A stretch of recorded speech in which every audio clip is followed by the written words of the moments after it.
Hello, boys and girls. We are back, and when I say we, I mean me, with part 5 of my 7-part Wrestlemania National Anthem review.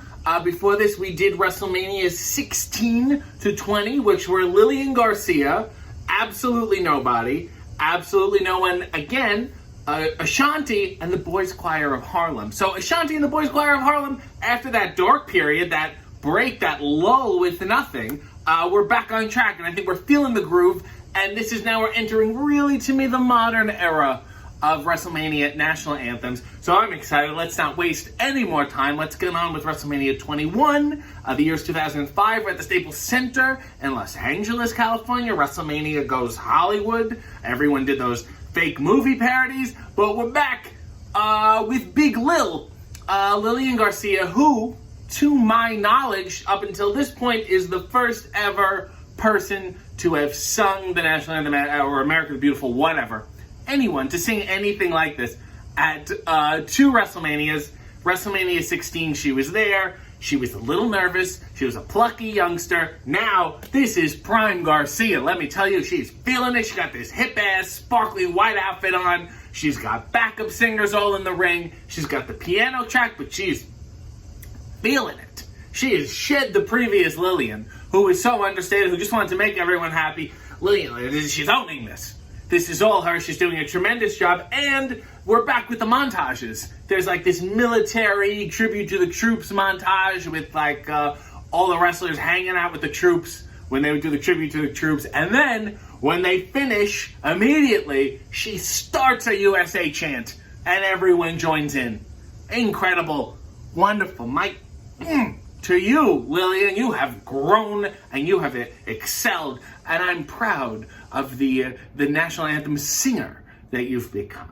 You've done a great job. Moving on to WrestleMania 22, 2006, in Chicago. Who do we got? Michelle Williams, who is from Chicago, which is a connection, which is why she's there. Because you may be saying to yourself, why not a Beyonce, who they maybe could have gotten at this time, maybe?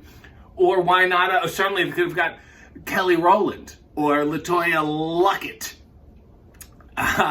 She's in the ring. It's a piano track. She starts a little bit late. I think it frightened her early, but she pulled through. She maintained a little. Sometimes you can just tell people are just not fans of wrestling, and it's just weird to stand in a ring with whatever shoes they have on. They're like, what is this? She seems to be like that person. She did a nice job regardless. And there's also another montage with the troops and the whole thing. They got like Ric Flair doing a strut with some soldiers.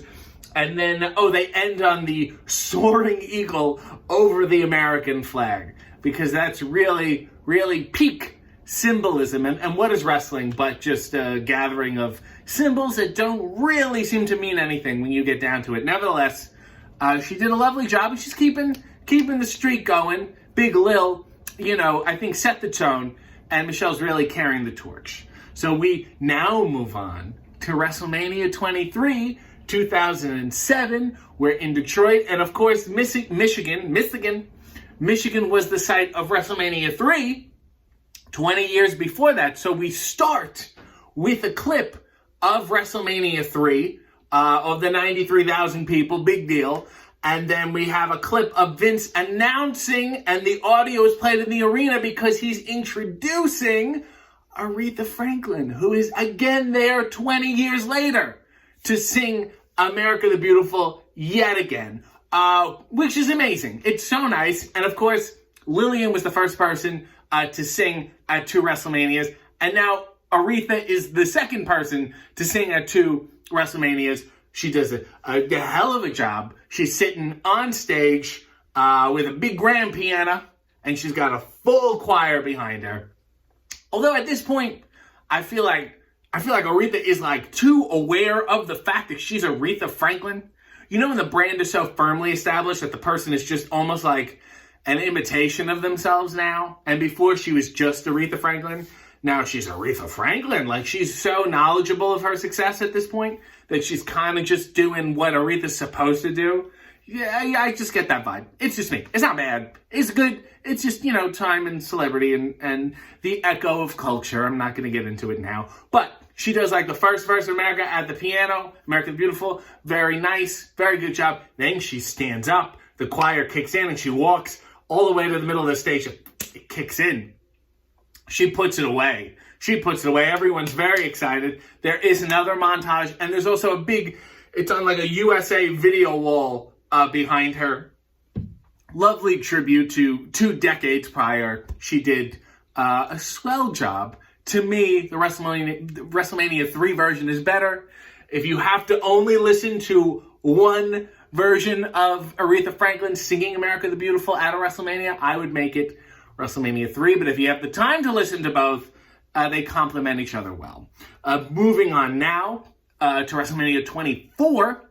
It's 2008. We are in Orlando, Florida, and it is an outdoor show. So the first thing they do, before they even announce anybody, they start with those jet flyovers. And that thing, everyone's like, yeah, you ever see the flyover? And for a second you get paranoid, you're like, are aliens coming? Like, you don't know? Because nobody says here's a flyover. They just do it like a surprise. But I think everybody gets their back up for a second. And they say, you're like, oh, okay. It's just the jets. They're fine people. Nothing's going on. We're going to be okay. It's all part of the show. That's the real kayfabe, is how they never announce the flyovers, and it terrifies you. But who they got to sing post-flyover was a wonderful John Legend, who was on stage with a piano, singing America the Beautiful. Typical montage again. We're really getting into the groove of pumping these things out. And not that they were lazy, but I feel like they really have the template of what you want from a national anthem at WrestleMania. John does a nice, simple, understated job. He's not playing it up. He's there to sing, to kick off the show simply, and that's what he does. I think he does an excellent job and a nice way to dovetail off the Aretha, and he continues to carry that torch. I think it was very sweet of him. WrestleMania 25 now is 2009. We're at the Reliant Stadium, which is also reliable because we're back in Houston, Texas, which was the site of, boys and girls, WrestleMania 17, which had nobody. They had no anthem at all. They call it the 25th anniversary of WrestleMania, even though it's not. WrestleMania 26 would be the 25th anniversary, but it's wrestling and nothing's ever makes sense. Luckily, wrestling fans aren't too bright, so they don't really question it too much. It seems to just be me. But they got a nice gal by the name of Nicole Scherzinger, who they announced is a member of the Pussycat Dolls. So she hadn't fully broken away and become the solo act that we know, but there was cracks in the ice, that's for sure. She sings America the Beautiful. She's standing in the ring with a piano track. There is a typical montage, again, of, American sights and amber waves of grain and Purple Mountain's majesty and things of that nature. Also, they keep cutting to, there's a soldier in the front row who's very emotional looking. He's in his uniform and he keeps saluting. And that's better than a montage for them. They're like, let's just keep cutting to this guy. He's doing exactly what we need. We just stumbled upon this. This is perfect. Nice job.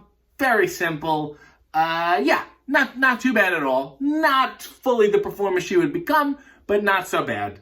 A commendable job. I'd be remiss if I also didn't mention a terrible, horrible, weird-ass musical act they also had during the show. A gentleman by the name of Kid Rock. This is 2009, by the way. This is not 1998. This is 2009. And Kid Rock comes out and he sings a medley of his hits, which it's hilarious that he's from Detroit because it's all like some hard redneck music. He tries to be like very down south and then you realize he's not. And it's very, very bizarre. He sings Ba with the Ba.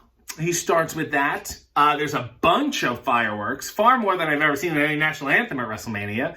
And then he tries to do the sing-along, the get in the pit and try to love someone. He puts his microphone to the audience trying to get everyone sing. No one can hear him. Nobody knows the words, and nobody feels like participating. So it's just dead. It's like, it's totally, totally dead silence. He then does Cowboy, and he does All Summer Long. And then he does, All Summer Long is hilarious because the whole song is just about how good Sweet Home Alabama is. Why don't I just listen to Sweet Home Alabama? And then he goes into some other song and it plays all the women to the ring and they're all doing this Battle Royal, and his one song was the entrant for all 25 of them.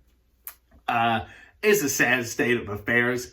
I don't know who his agent was, but that guy did a hell of a job. What is baffling to me is that you have Kid Rock on your show, and The Undertaker is also on the show, and yet, at no time did anyone say, let's do American Badass. In many ways, WrestleMania 25 pissed on my diploma. So, there we have it. Let me see if I can remember these all. WrestleMania 21 was Lillian Garcia was her second time. WrestleMania 2 was Michelle Williams. WrestleMania 23 was Aretha again. WrestleMania 24 was John Legend. Fine job. WrestleMania 25 was Nicole Scherzinger. And we'll never mention Kid Rock again, I hope. I promise you. We're almost at the end. There's only 10 more WrestleManias to go. Please don't leave me. Guests of the RJ City Show, subscribe to his channel, follow him on social media, and buy his t-shirts at ProWrestlingTees.com/RJ City.